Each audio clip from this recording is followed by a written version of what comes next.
me gluten-free tonight as I make dinner for my 11-year-old son's birthday. He is 11. Yay! And he is the oldest of my 2 children with celiac disease. He was diagnosed at the age of 5, so this is kind of all that he can remember is being gluten-free. And during birthdays, because food is such a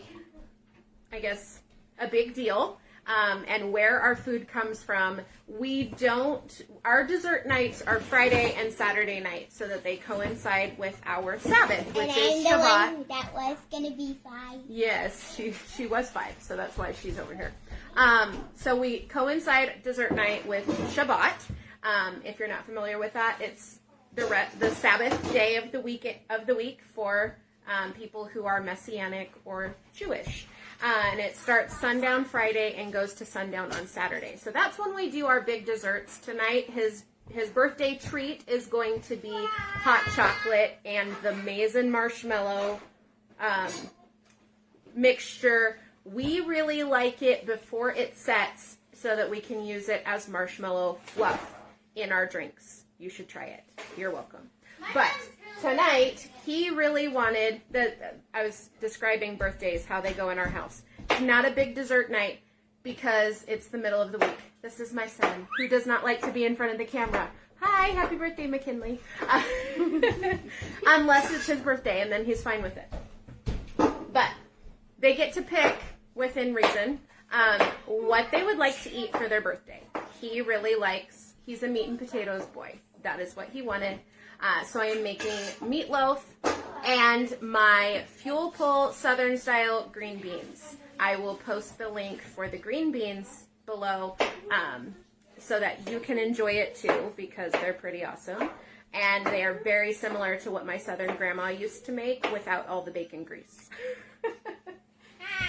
So this, how do you make meatloaf bind together without gluten? Sorry, you get to watch this happen right in front of your face. In my experience, 1 egg per pound of meat. I'm working with 3 pounds because we are a family of 9. And flaxseed meal or psyllium husk. If you are eggless, if you do not eat eggs, use flax eggs, 1 flax egg per pound, and then, in place of the 1 tablespoon of flax that I use as the binder for my meatloaf, go ahead and use some psyllium husk. The amount is up to you. It's what you can tolerate. This is the best way to make meatloaf that I have found, and not, pull it out of S territory and into S helper or crossovers. Because I have used oats, don't get me wrong. Oats are good, and we enjoy them. But if I'm really trying to not use a whole lot for some reason, then so far, flax meal is what has worked best. And make sure you work it in really good, because flax is going to be super sticky once it starts picking up moisture from the meat. And especially if your meat is cold and it makes your hands hurt, which mine is not super cold, so I'm amazed. And I found that literally, sorry, I had to turn around because I couldn't do my normal just push it with your fist stuff, which works the best for me. I fold it over into the middle and then just push it with my fist, and that's the easiest way to get that flax all worked in there.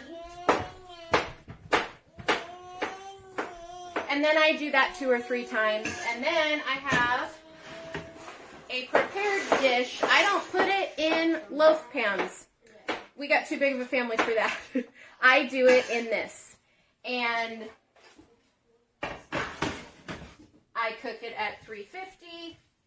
I don't even worry about really what it looks like as long as it goes in the pan.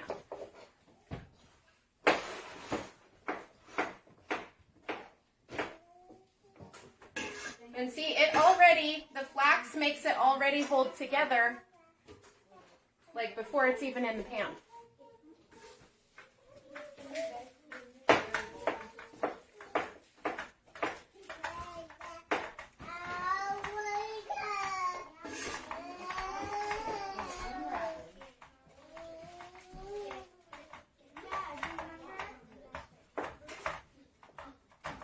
Okay, so I pressed that down. I don't know if you saw that. I pressed it down into that as flat as I could get it, level with the side of the pan. So what that does is it makes it cook more evenly, especially when you're working with more than a couple pounds of ground meat. You want it to all cook at the same time. That is the best way I have found to do that with more than a couple pounds and not in a loaf pan. So there we go. Sometimes you'll get a little extra liquid and fat, but I don't find that it overflows, but I do put it in a bigger pan or put a bigger pan under it for when it goes in the oven. It'll be at 350 for an hour. And then my green beans are going to sit here and I will boil them. And I don't stir them a whole lot because canned green beans, this is one number 10 can, the 101 ounce can, because again, family of 9. And I let it boil, stir in the spices, and then I put it down to low while this is simmering. And it makes it so much easier. Because then this is ready when this is ready. And it gives it that cooked all day type of a flavor that your grandma used to get when her food was being made, right? So I also use, I'm not real particular about the liquid smoke that I use, except that it's gluten-free. We have found that Wright's brand, WRIGHT''S, Wright, that brand is gluten-free and it comes in hickory, mesquite, and original. We found the industrial size one that you see right here at our local U.S. chef store. Yes, sorry, I have meat on my hands. My son will help me out. So this is what we use. Thank you, sir. And then we will be making potatoes because our children need crossovers, but my husband and I will just be eating the green beans. So that's going to be our dinner.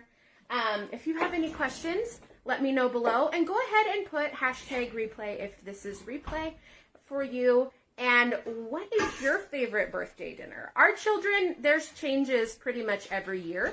And then, again, we do dessert night every Friday and Saturday night, so dessert night changes too. But this is what we do. It's not hard to eat gluten-free. I promise you guys. Kids kicking stuff. It's all right. Have a wonderful evening. Merry